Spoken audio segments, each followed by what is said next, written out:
Bienvenue dans Maison rangée, esprit léger. Moi, c'est Amandine. Je suis passionnée de rangement et d'organisation. Et ici, je te partage mes astuces pour une maison bien organisée et un esprit plus léger. On va désencombrer, optimiser ton espace et simplifier ton quotidien. Allez, c'est parti. Transformons ensemble ta maison et ton organisation.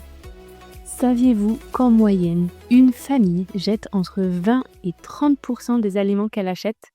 C'est un peu comme si vous rentriez des courses et que vous jetiez directement un sac entier à la poubelle. C'est assez effrayant, non? Eh bien, aujourd'hui, on va changer ça ensemble. Mais d'abord, je vais vous lire le commentaire de la semaine. C'est Jeanne-Sophie qui nous dit « Bien agréable à écouter en faisant du rangement ou du ménage. Des épisodes plus longs seraient encore plus géniaux. » Alors, merci beaucoup pour ce commentaire. Et n'hésitez pas à aller me laisser vous aussi une note 5 étoiles et un commentaire, ça m'aide beaucoup à faire connaître le podcast. Passons au sujet du jour et je suis ravie de vous retrouver aujourd'hui pour un épisode qui pourrait bien transformer votre cuisine en véritable machine d'efficacité. En fait, je vais vous présenter des astuces simples et efficaces pour gérer vos produits alimentaires grâce à une méthode de pro. Vraiment une méthode de pro. C'est le FIFO. Et alors, rassurez-vous, c'est beaucoup plus simple que ça paraît. On parlera aussi d'un défi inspiré du Shelf Cooking Challenge de Jordan Page. C'est un challenge amusant qui va vous pousser à redécouvrir vos placards et à concocter de bons petits plats sans faire exploser votre budget. Et j'ai même une surprise pour vous par rapport à ça.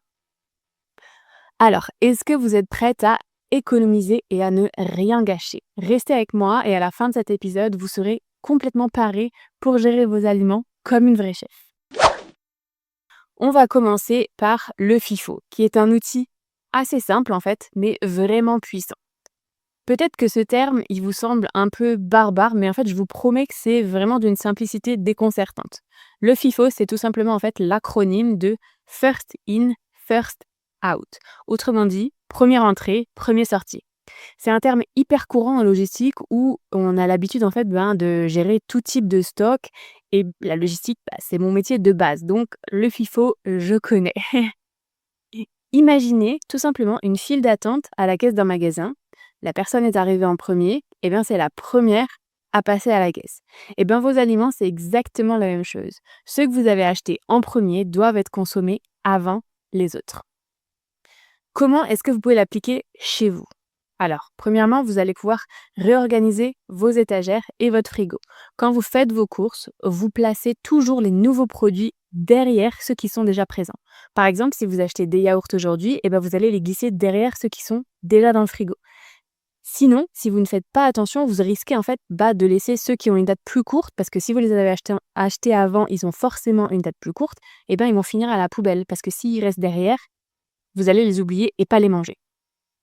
Vous pouvets aussi utiliser des étiquettes. Un morceau simple de masking tape ou un feutre peuvent suffire largement.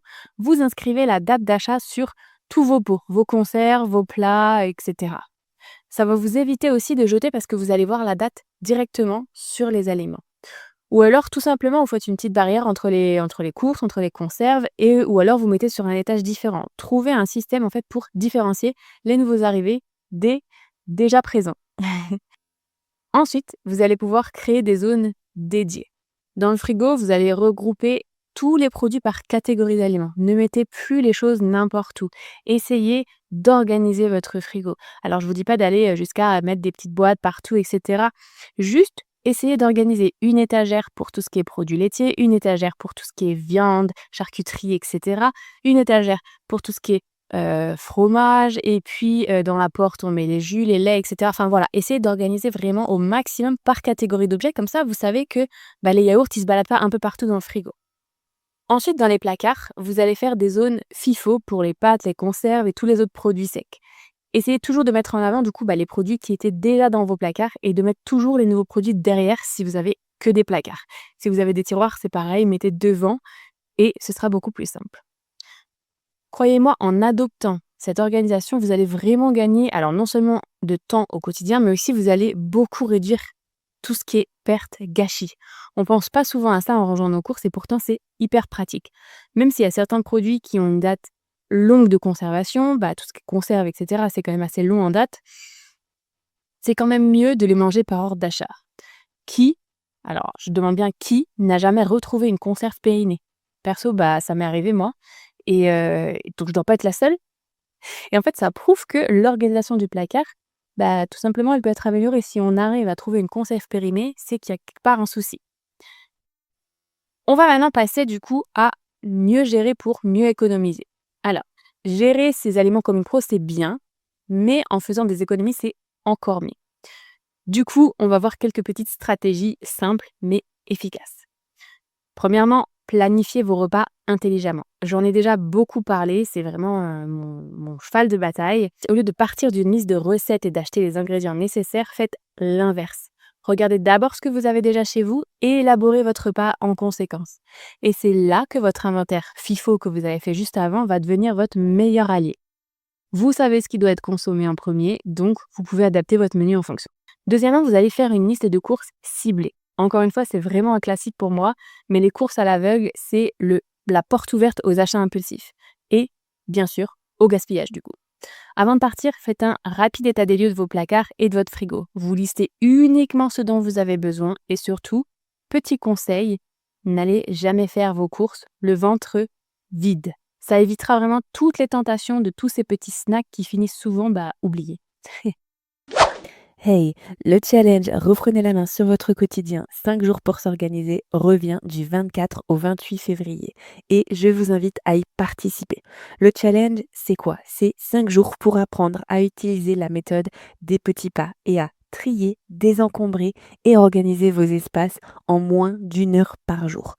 Les participants du dernier challenge ont été plus que ravis d'y participer et ça a changé quelque chose dans leur organisation. Je vous laisse donc le lien pour vous inscrire au prochain challenge du 24 au 28 février. Et troisièmement, apprenez à valoriser vos restes. Et là, c'est une des petites nouveautés dont j'ai jamais parlé. Vous avez un reste de poulet rôti, ça va être parfait pour un petit sandwich gourmand, ou une salade César, ou même un gratin. Et pourquoi pas faire votre propre bouillon cube. Vous avez un fond de légumes qui reste dans le bac, là, vous savez pas comment faire, hop, une soupe maison. La créativité en cuisine, c'est vraiment comme un jeu, il faut le prendre comme ça. Plus vous pratiquez, plus vous serez inspiré pour éviter de jeter. Vous pouvez toujours utiliser Google pour vous donner des idées, voire même ChatGPT qui va être un allié de taille, mais ça, on en reparle juste après. Ce qui nous amène au défi inspiré du Shelf Cooking Challenge de Jordan Page, le défi Cuisine ton placard. Jordan Page, c'est une youtubeuse américaine que j'apprécie beaucoup et elle propose ce challenge depuis quelques années maintenant et j'avais envie de vous le partager à ma façon. L'idée, c'est que pendant une semaine, on oublie toutes les grosses courses et on cuisine au maximum mais qu'on a déjà sous la main. C'est amusant, c'est écolo et ça fait du bien au portefeuille. Surtout. Alors, on a le droit d'acheter que du frais et seulement si besoin. Quand on dit placard, ça veut dire placard, congélateur. On est d'accord qu'on utilise aussi ce qu'il y a au congélateur. Parce que oui, souvent, on met des choses au congélateur et puis on les oublie et un an plus tard, on se dit « Ah, j'avais ça. Ah ouais, mais là, c'est plus bon ça. » Donc, les étapes du défi, elles sont simples. Vous allez faire l'inventaire complet. Vous ouvrez votre frigo, vos placards, votre congélateur et vous listez tout ce qui est consommable. Vous allez être vraiment surpris de voir tout ce que vous avez au total. Vous allez ensuite planifier des repas. Vous inspirez uniquement de ce que vous avez et vous laissez libre cours à votre imagination. Vous pouvez vous aider un peu d'Internet. Et ensuite, le but, c'est de limiter les courses. Achetez uniquement des produits frais et indispensables comme les fruits, les légumes ou les produits laitiers. Donc, vous ne devez faire aucune recette qui va impliquer une autre boîte de conserve, des pâtes, du riz spécial, etc. Vraiment, vous ne pouvez acheter que du frais, des fruits, des légumes, des produits laitiers. Point. Pour vous aider, c'est là que la surprise arrive. Je vous ai préparé un prompt ChatGPT super simple que vous allez pouvoir compléter et utiliser directement sur ChatGPT. Vous n'aurez qu'à remplir le prompt avec les aliments dont vous disposez, la composition de votre famille, le régime que vous avez, si vous en avez, végétarien, etc. Les intolérances que vous avez aussi. Si vous avez d'autres demandes particulières, quel menu vous voulez, combien de jours, etc. Aussi simple que ça. Vous allez trouver le lien dans les notes de l'épisode et vous n'aurez qu'à faire votre liste et le mettre et tout simplement tout copier-coller dans le ChatGPT qui va vous faire un menu sur mesure pour toute votre semaine avec uniquement ce que vous avez dans vos placards et dans votre frigo et congélateur. Vraiment, je l'ai testé, c'est incroyable. Il m'a fait aller en course pour acheter, je crois, un peu de parmesan et des œufs qui me manquaient. Donc vraiment incroyable. Et ce défi, vous pouvez le faire autant de fois que vous souhaitez. Par exemple, vous pouvez vous dire, OK, chaque dernière semaine du mois, je fais un challenge, cuisine ton placard. Comme ça, on repart à zéro chaque début de mois. Ce défi, il est non seulement un excellent exercice de créativité, mais aussi il va être révélateur de vos habitudes de consommation. Vous allez voir, une fois qu'on a opté pour cette approche, on ne revient plus en arrière. Alors, je voulais finir par répondre par quelques petites questions que vous pouvez vous poser. Le FIFO, est-ce que c'est vraiment utile au quotidien? Alors oui, et c'est même bluffant parce qu'une fois que vous avez pris l'habitude, vous gagnez un temps de fou et vous n'allez plus jamais retrouver de produits périmés cachés au fond du frigo. Je vous dis ça a fait ses preuves en logistique, cette méthode. C'est utilisé depuis des années, des décennies, que dis-je. Et si c'est aussi utilisé que ça, c'est que ça fonctionne. Et pour tout type de produit, que ce soit de l'alimentaire ou pas. Ensuite, j'ai peur de manquer si je fais moins de courses. Alors, c'est très normal, c'est une peur très courante, mais rassurez-vous vraiment, le défi va juste vous montrer à quel point vous avez déjà tout ce qu'il vous faut sous la main. Et il n'y a rien de figé. Je veux dire, si vraiment vous avez besoin d'aller vous acheter un peu de viande, etc., allez-y. Le but, c'est vraiment de prendre conscience qu'on peut faire beaucoup avec ce qu'on a déjà. Ensuite, les dates de péremption sont-elles fiables? Alors ici, j'avais envie de faire une petite précision. Quand on a à consommer jusqu'au, ça concerne vraiment tout ce qui est sécurité alimentaire et il ne faut pas dépasser cette date. Certains diront que pour certains produits, c'est OK. Partez du principe qu'après à consommer jusqu'au, vous ne pouvez plus consommer le produit. Ensuite, à consommer de préférence avant. Là, ça indique que le produit, il peut perdre un peu de goût ou de texture après cette date, mais il reste complètement consommable si l'emballage est intact. C'est le cas des conserves, des sachets de pâtes, etc., tout ce qui est sec.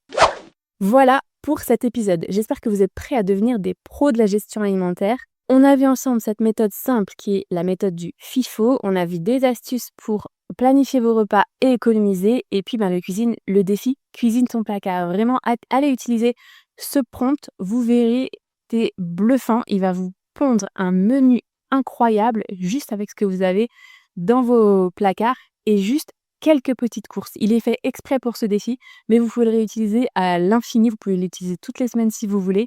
Il n'y a aucun problème. Maintenant, c'est à vous de jouer. Faites votre inventaire, lancez-vous dans le défi et surtout, partagez-moi vos trouvailles, taguez-moi sur les réseaux, etc. Et surtout, dites-moi ce que vous avez pensé de ce prompt. Est-ce que vous avez été satisfaite du menu qui vous a été créé par ChatGPT? Sur ce, je vous dis à la semaine prochaine. Bye bye!